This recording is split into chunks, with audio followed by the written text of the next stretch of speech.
ఇక్కడకు వచ్చిన మీ అందరికీ చాలా వందనాలు. మరి మా నాయన చనిపోయి 37 సంవత్సరాలు అయింది. మరి దీనికి ఏం ప్రత్యేకత అంటే ఏం ప్రత్యేకత లేదు. ప్రాముఖ్యమైన ప్రత్యేకత ఏంటంటే ఇది పోయిన 2 నెలల్లో చాలా జ్ఞాపకార్థం మీటింగ్లు అటెండ్ అవుతున్నాం. అంటే తెలుసు కదా, జ్ఞాపకార్థం మీటింగ్ ఎవరికి పెడతారు? చనిపోయిన వాళ్ళు. చాలా మంది చనిపోయినారు, చాలా తెలిసిన వాళ్ళు చనిపోతున్నారు. మరి ఇప్పుడు రాతిపల్లిలో కూడా చూస్తే మా నాయనను చూసిన వాళ్ళు చాలా తక్కువ అయిపోయినారు. కొద్ది మందే ఉన్నారు, అంటే ఎక్కువ మంది లేరు. ఎందుకు లేరు అంటే మీరు చెప్తారు కదా, వాళ్ళందరూ చనిపోయినారు. మరి లైన్లో మనం కూడా ఉన్నాం కదా. సో ఏదో 25 సంవత్సరాలప్పుడు మేము ఇట్లనే పెట్టినాం, పెద్దగా చేసినాం, ఎందుకంటే 25 సంవత్సరాలు అయిందని. కానీ ఇప్పుడు 37 సంవత్సరాలు. మరి ఇది ఎటు కాకుండా ఉన్నది. అయినా కూడా మేము అనుకున్నది ఏంటంటే మళ్ళీ మరి ఇంకా 2 సంవత్సరాలు 3 సంవత్సరాల తర్వాత 40 ఏళ్ళు వస్తుంది. కానీ అప్పటి వరకు మరి ఇక్కడ ఉన్న ఎంతమంది ఉంటామో అని డౌట్ వచ్చింది. అందుకొరకు నేను ఉంటానో ఉండను, మీరు ఉంటారో ఉండరు, అందుకొరకు ఒకసారి జ్ఞాపకం చేసుకుందాం మా నాయనని ఈ మీటింగ్ పెట్టుకున్నాం. సో మీలో కూడా చాలా మందికి మా నాయన తెలియదు. మరి నేను మా నాయన సాక్ష్యం అది వినిపిస్తాం. సో మా నాయన మాట్లాడిన మాటలు మరి ఒక పాస్టర్, రత్నం పాస్టర్ గారు రికార్డ్ చేసిండ్రు. మా నాయన చనిపోయినాక చాలా రోజుల తర్వాత ఆయన దగ్గర దొరికింది. అప్పుడు వీడియోలు అవి లేవు. మరి అది కూడా టేప్ రికార్డులు కూడా చాలా తక్కువ ఉన్నాయి. కానీ అనుకోకుండా ఆయన రికార్డ్ చేశాడు. ఆ రికార్డు నువ్వు బ్యూటిఫుల్గా వినిపిస్తావు. సో పెట్టు, అది మీరు ఒకసారి వినండి. నేను విన్నాక నేను ఇంకొద్దిగా ఎక్కువ చెప్తాను. నా ఆశతో విద్యతే భావో నా అభావో విద్యతే సతః ఉభయోరపి దృష్టం తత్పనయో తత్వదర్శిభిః అని భగవద్గీతలో వ్రాయబడి ఉంది. దేనికైతే నిలకడ ఉందో అది ఎల్లకాలము నిలిచి ఉంటుంది. అనగా ఏదైతే సత్యమో అది ఎల్లకాలము ఉంటుంది.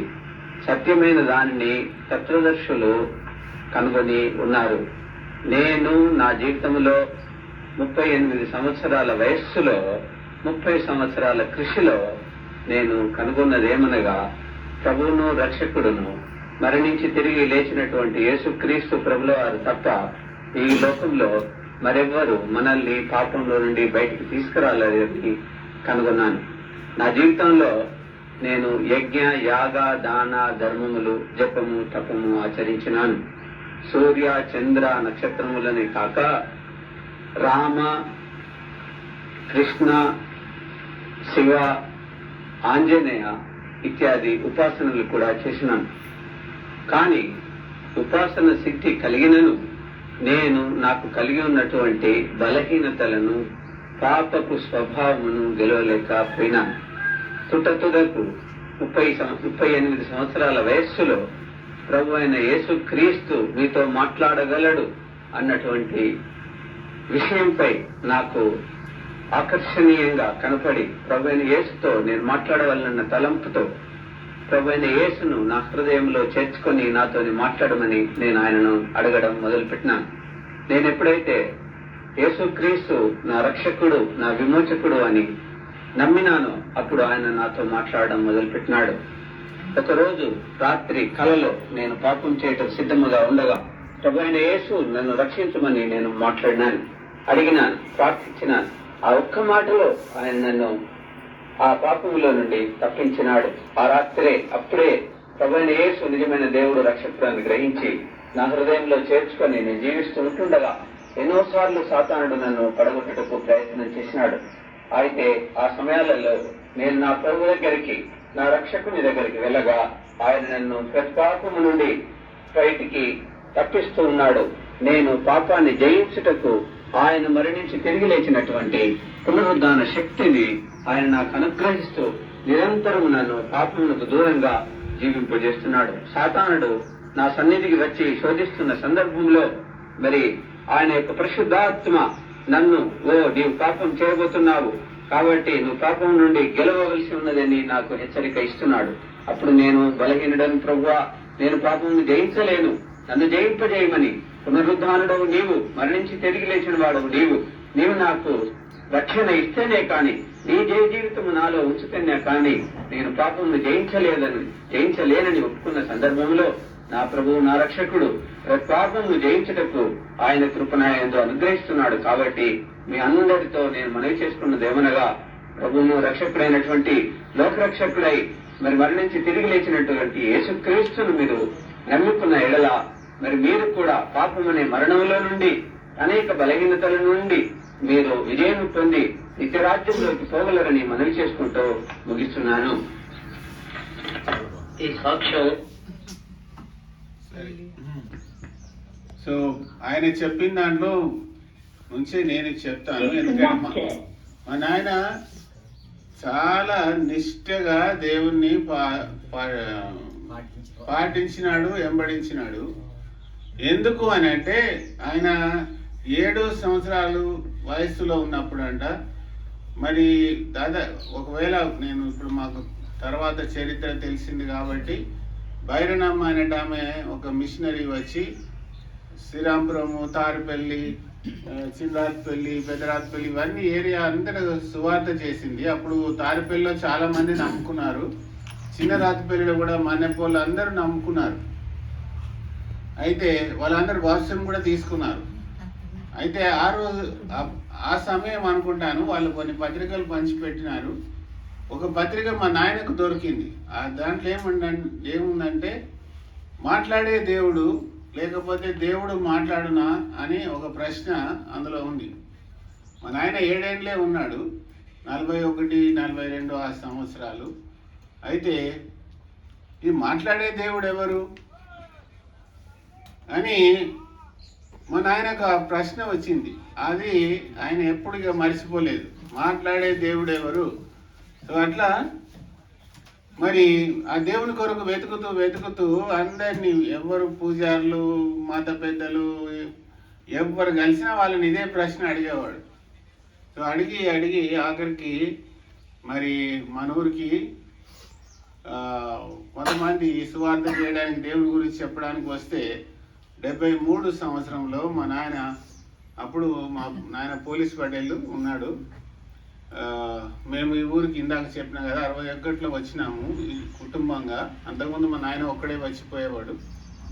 సో 73లో సువార్తకు వచ్చినప్పుడు మా నాయన వాళ్ళని ఆపి, ఎందుకు వచ్చిర్రు, ఏం చేస్తున్నారు అంటే, మేము ఇట్లా యేసుక్రీస్తు గురించి చెప్పడానికి వచ్చినాము అని చెప్పారు. చెప్తే మీ దేవుడు మీతో మాట్లాడతాడా అని అడిగినారు. అడిగితే అవును సార్ మాట్లాడతాడు. ఎట్లా మాట్లాడతాడు అంటే, వాళ్ళు ఏదేదో చెప్పిన బైబిల్ చదివితే బైబిల్ ద్వారా మాట్లాడతాడు, ప్రార్థన చేస్తే ఆయన మాట్లాడతాడు, ఇట్లా చెప్పినప్పుడు ఆయనకు సరిగా అనిపించలేదు. అయితే వాళ్ళు అన్నారు, అక్కడ సికింద్రాబాద్లో పెద్ద మీటింగ్లు అయితే అక్కడికి రండి, అక్కడ అయితే అందరూ పెద్ద పెద్ద బోధకులు ఉంటారు, వాళ్ళు మీ ప్రశ్నలు అన్నిటికీ జవాబు చెప్తారని పిలిచిండు. పిలిస్తే మా నాయన అక్కడికి పోయి వాళ్ళతోటి వాదించి మొత్తానికి అక్కడ ఒక ఆయన ఎవరు చెప్పినారో నాకు తెలియదు, మొత్తానికి ఆయన చెప్పాడు ఏంటంటే, నువ్వు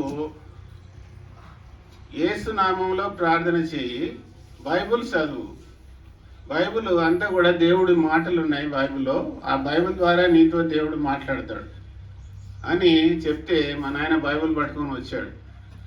అయితే మీ అందరికీ తెలుసు, నేను మా నాయనకు ఒక్కనే కొడుకును. కానీ నేను 18-20 ఏళ్ళు వచ్చే వరకు కూడా మా నాయన 18 ఏళ్ళు వచ్చేంత వరకు కూడా నేను మా నాయన ఒక దగ్గర కూర్చోలే, ఎప్పుడు ఆయన నన్ను దగ్గరికి తీసుకోలే, నన్ను ఎప్పుడు ఎత్తుకోలే. విన్నారా? సో ఎందుకు అని అంటే నన్ను ఎత్తుకోవడానికే ఒక జీతగాడు ఉండేవాడు. విన్నారా? నన్ను ఆడించడానికి 24 గంటలు నాతోటే ఉండేవాడు. నేను ఏడిస్తే తీసుకుపోమనేవాడు, బయటవాడు తీసుకెళ్ళి ఆడిపించేవాడు. సో అట్లా మా నాయన నన్ను ఎత్తుకోవాల్సిన అవసరం రాలేదు, ఆయన ఎప్పుడు ఎత్తుకోలేదు, ఎప్పుడు నాతో ప్రేమగా మాట్లాడలేదు. కానీ మా నాయనకు చాలా పూజలు చేయడం, ఇందాక చెప్పాడు కదా, ఆంజనేయుని పూజ, శని పూజ, వెంకటేశ్వర స్వామి పూజ, అన్ని పూజలు అన్నీ చేసేవాడు. ఉపవాసాలు ఉండేవాడు, 40 దినాలు చేసేవాడు. ఒకసారి ఆంజనేయుని పూజ కొరకు 40 దినాలు రోజు 4 గంటలకు లేచి స్నానం చేసి పోయి పూజలు చేసిండు. అట్లా చాలా రోజులు తిరుపతికి ఎన్నిసార్లు పోయిండు. మరి ఇట్లా చేసేవాడు. ప్రతి 6 నెలలకు ఒక దేవుణ్ణి మార్చేవాడు. ఎందుకు అంటే 6 నెలలు చేసినాక సరిగా లేదనుకొని మళ్ళీ ఇంకొక దేవుడు. ఆయన బైబిల్ పట్టుకొని వస్తే నేను అనుకున్నా, ఈ బైబిల్ కూడా 6 నెలలు పట్టుకుంటాడు, తర్వాత ఇది కూడా మారిపోతుంది అనుకున్నాను. కానీ 6 నెలల్లో ఆయన బైబిల్ పడేయలేదు, కానీ ఆయన మారిపోయాడు. అంతకుముందు ఎప్పుడు నన్ను దగ్గర కూర్చుని పెట్టుకోనోడు నన్ను పిలిచి దగ్గర కూర్చుని పెట్టుకొని ఎట్లున్నావు, ఏం చేస్తున్నావు, ఏం చదువుదాం. అప్పుడే నేను ఇంజనీరింగ్ కాలేజీలో చేరాలి. నాతోటి మాట్లాడము, నన్ను అక్కడిక్కడ తీసుకుపోవడము, కాలేజీలో అడ్మిషన్ కొరకు తీసుకుపోవడము, అట్లా చేసేవాడు. చాలా మారిపోయింది. అదే సంవత్సరం ఏమైందంటే నాకు కడుపులో పేగు పగిలిపోయి సీరియస్ అయ్యి కరీంనగర్ హాస్పిటల్లో ఉన్నాను. ఆ రోజు మా నాయన లేడు, ఆపరేషన్ అయిపోయింది. సాయంత్రం వచ్చిండు. సాయంత్రం వచ్చే వరకు ఇక ఆపరేషన్ ఆల్రెడీ అయిపోయింది. బాగా ఎక్కిళ్ళు వస్తున్నాయి. ఎంత అంటే ఇక గుట్లు తెగిపోతాయో అన్నంత ఎక్కిళ్ళు వస్తున్నాయి. అప్పుడు డాక్టర్ ఒక మందు రాసి, ఈ మందు తీసుకురా అర్జెంటుగా అని చెప్తే, అప్పుడు ఇవన్నీ ఏం బండ్లు లేవు. ఒక సైకిల్ కిరాయికి తీసుకున్నాడు మరి ఎట్లనో, కానీ సైకిల్ వేసుకొని మొత్తం కరీంనగర్లో ఎన్ని మెడికల్ షాపులు ఉన్నాయో అన్ని మెడికల్ షాపులు తిరిగిండు, హాస్పిటల్స్ కూడా తిరిగిండు. ఆ మందు ఎక్కడ దొరకలేదు. ఆఖరికి మిషన్ హాస్పిటల్లో దొరికింది. అప్పుడు ఆ మందు తీసుకొచ్చి నాకు ఇచ్చినప్పుడు, ఇంజక్షన్ ఇచ్చినారు అనుకుంటా, అప్పుడు నాకు ఎక్కిళ్ళు తగ్గినాయి. సో ఇది అంత ఎందుకు చెప్తున్నానంటే, అంతవరకు నేను అనుకునేటోని మా నాయనకు నా మీద ప్రేమ లేదనుకునేవాడు. ఆ రోజు మా నాయన పడిన శ్రమ చూసినప్పుడు నేను మొదటిసారి ఆయన నన్ను ప్రేమిస్తున్నాడని అనుకున్నాను. ఇది 73 అంటే బైబిల్ చదవడం మొదలు పెట్టినాక జరిగిన సంగతి మీకు ఉదాహరణకు చెప్పాను. అది ఇది ఎప్పుడంటే ఈ ఆపరేషన్ అయింది ఆగస్టు నెలలో. తర్వాత 11వ నెలలో ఆయన మళ్ళీ హైదరాబాద్కు వెళ్ళి అక్కడ ఒక పెద్ద మీటింగ్లు అవుతూ ఉంటే, ఆ మీటింగ్లలో చాలామంది ఉన్నారు, బోధ చేస్తున్నాడు. వర్షం పడిందంట నవంబర్ నెల, ఇదే నెల. భక్త్ సింగ్ ఎబ్రోన్ అని చర్చ్ ఉంటుంది అక్కడ. వర్షం పడుతుంటే మా నాయన అందులో ఉన్నాడు. భక్త్ సింగ్ గారు వర్షం ఆగిపోవాలని ప్రార్థన చేస్తే వర్షం ఆగిపోయింది. తర్వాత మా నాయన అది చూసి, అది భక్త్ సింగ్ గారు ప్రార్థన చేస్తే దేవుడు వర్షాన్ని ఆపేసిందంటే ఆయన ప్రార్థన దేవుడు విన్నాడు. మరి నా ప్రార్థన వింటాడా చూద్దాం అనుకొని మా నాయన ప్రార్థన చేసిందంట, యేసుక్రీస్తు నువ్వు దేవుని అయితే ఇప్పుడు మళ్ళీ వర్షం రావాలి. ఇట్లనే చేస్తే మళ్ళీ వర్షం వచ్చిందంట. మళ్ళీ వర్షం వస్తే అప్పుడు మళ్ళీ భగత్ సింగ్ గారు ప్రార్థన చేస్తే వర్షం బంద్ అయిపోయింది. అప్పుడు మా నాయన యేసు ప్రభువే నిజమైన దేవుడు అంటే బైబిల్ చదివినప్పుడు ఆయన కొంత తెలుసుకున్నాడు, మారింది, జీవితం కొంత మారింది. కానీ పూర్తిగా మాట్లాడే దేవుడు, మన ప్రార్థన దేవుడు వింటాడు, దేవుడు మనం అడిగిన దాన్ని ఇస్తాడు అని నమ్మింది. అక్కడ పోయి నమ్మి అందరికీ సాక్ష్యం చెప్పండి, ఈ రోజు నుంచి నేను యేసు ప్రభువుని నమ్ముకుంటానండి. అది ఆ విధంగా ఆయన నమ్ముకొని వచ్చిండు. అయితే నేను హాస్పిటల్లో ఉన్నప్పుడు, ఇందాక ఆపరేషన్ అయిందని చెప్పినా కదా, ఆపరేషన్ అయినప్పుడు నేను చచ్చిపోతాను అనుకొని అందరికీ వెంకటేశ్వర స్వామి నన్ను కాపాడు, మల్లన్న స్వామి నన్ను కాపాడు ఇట్లా ప్రార్థన చేసిన. కానీ నేను బ్రతుకుతానన్న నమ్మకం నాకు రాలేదు. అప్పుడు క్రైస్తవుల దేవుడు యేసుక్రీస్తు కదా, నాకు ఏం తెలియదు. నువ్వు నా దేవుని అయితే నన్ను కాపాడు అని ఒక మాట అనుకున్నాను మనసులో. వెంటనే నాకు నేను చచ్చిపోను, బ్రతుకుతాననే ఒక నమ్మకం వచ్చింది. ఆ నమ్మకంతో నేను ఉన్నాను. తర్వాత మొత్తానికి బయట వచ్చిన, బాగుపడ్డాను. తర్వాత 3 నెలలకు 2 నెలలకు మా నాయన నమ్ముకున్నాడు. నేను పూర్తిగా నమ్మలేదు. నేను యేసు ప్రభు దేవుడు కావచ్చు అనుకున్నాను. మా నాయన ఒక చిన్న బైబిల్ తీసుకొచ్చి ఇచ్చి, నువ్వు కూడా చదువు అన్నాడు. అంటే నాకు దేవుడి గురించి తెలుసుకోవాలని ఆశ ఉంది కదా, తెలుసుకుందామని నేను చదవడం మొదలుపెట్టిన. కానీ నాకేం అర్థమయ్యేది కాదు. నేను పూర్తిగా దేవుని నమ్ముకోవడానికి 2 సంవత్సరాలు పట్టింది. అప్పుడు నేను ప్రార్థన చేసినప్పుడు దేవుడు బైబిల్ ద్వారా నాతో కూడా మాట్లాడినాడు. తర్వాత ప్రాముఖ్యమైంది, మనం యేసు ప్రభువు గొప్ప దేవుడు. ఎంత గొప్ప దేవుడు అంటే, ఆయన మాట ఇస్తే భూమి వచ్చిందంట, ఆకాశం వచ్చిందంట, సముద్రాలు వచ్చినాయంట, సూర్యుడు వచ్చినాయంట, చంద్రుడు వచ్చిందంట, చెట్లు వచ్చినాయంట, అన్నీ ఆయన మాటతోటి వచ్చినాయి.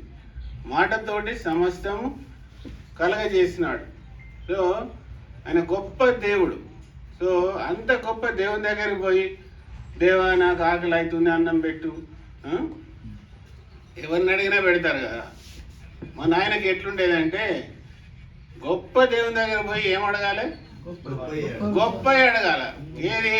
ఇక్కడ మిమ్మల్ని అందరిని అడిగితే చేయలేని పని సంగతి నేను దేవుని అడగాలి.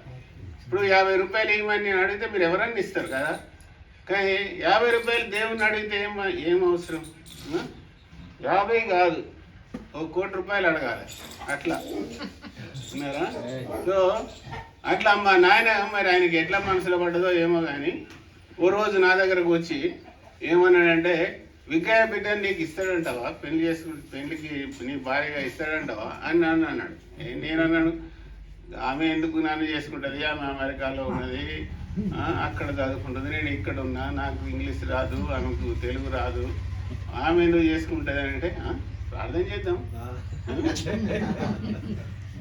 చేద్దాం అన్నాడు. అయితే ఇది అన్నాక ముందు కొద్దిగా ఏదో నాకు ఒక బైబిల్లో ఒక మాట ద్వారా దేవుడు నాతో మాట్లాడాడు, గొప్ప కార్యాలు చేస్తాను ఈ జీవితంలో అని అన్నారా. అంటే ఏంటిది ప్రభా గొప్ప కార్యాలు చేస్తామంటే, సుశీల, ఆమె పేరు సూజీ, అప్పుడు ఆమె పేరు సుశీల అని కూడా నాకు తెలియదు. సూజీ నీ భార్య అవుతుంది. మా నాయన అన్నాడు, మళ్ళీ నీ బైబిల్ వాక్యం ద్వారా ఇట్లా దేవుడు మాట్లాడుతున్నాడు, ఇది ఎట్లా అవుతుంది? సరే, మన దేవుడిని గొప్ప దేవునివి అయితే అవుతుంది కావచ్చు అని అనుకున్నాను.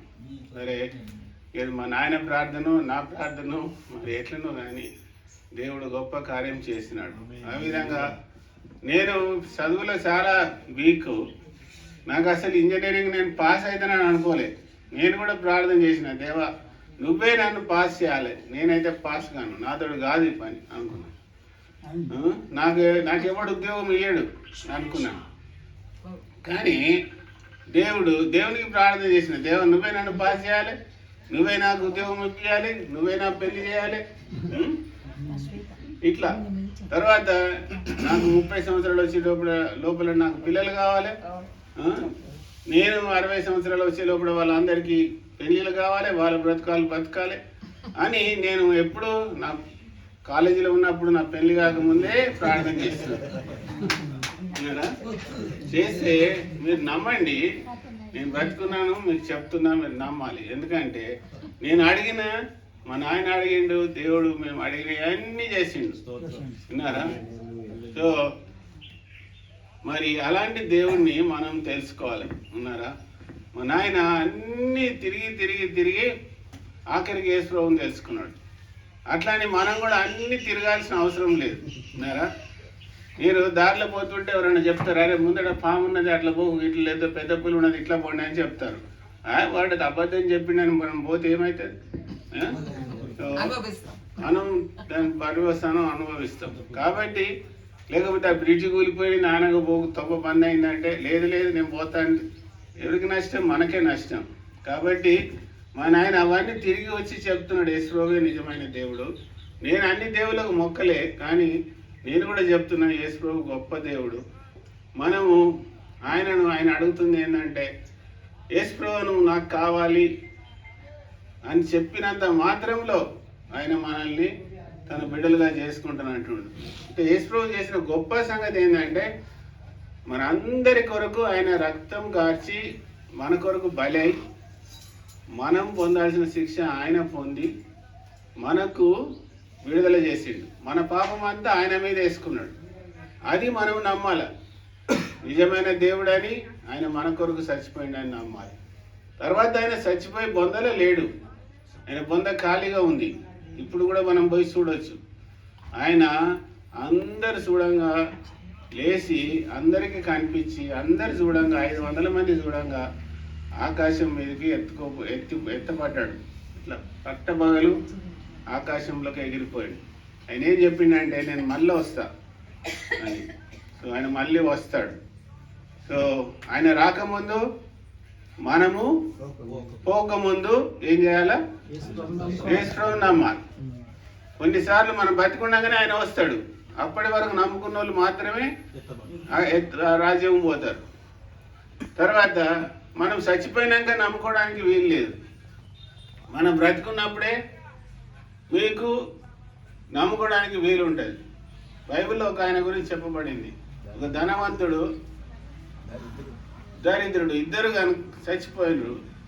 ధనవంతుడేమో ఎప్పుడు యేసుప్రభువుని ఏ దేవుని నమ్మలేదు. దరిద్రుడేమో దేవుని కొరకు బతికిండు, కానీ దరిద్రుడు చెత్త పుట్టి కాడ బతికినాడ, కుండి కాడ బతికినాడు, బయట వారేసినవి తినుకుంటా బతికినాడు.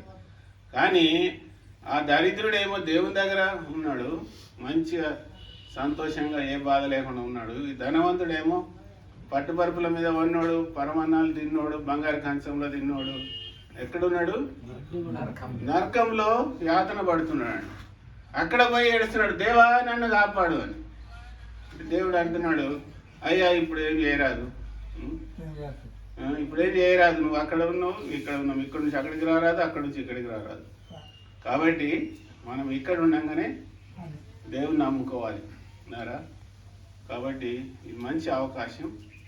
ఇంకా ఎవరికైనా డౌట్లు ఉంటే తర్వాత మాట్లాడండి, నాతోడైనా మాట్లాడండి, రవితోడైనా మాట్లాడండి, ఇంకా వివరంగా చెప్తాం. సో మా నాయన సాక్ష్యము ఇక్కడ కొన్ని పత్రికలు ప్రింట్ చేసినాం. సో నేను చెప్పిన మాటలు కొన్ని ఉన్నాయి, కొన్ని లేవు. సో అందరూ చదవండి. ఇంకెవరికైనా కావాలంటే జిరాక్స్ చేసి ఇవ్వండి. వీలైతే ఒక చిన్న పుస్తకం లెక్క ప్రింట్ చేయాలని అనుకుంటున్నాం. ఎవరికన్నా ఎవరితోడైనా చదివించుకోండి.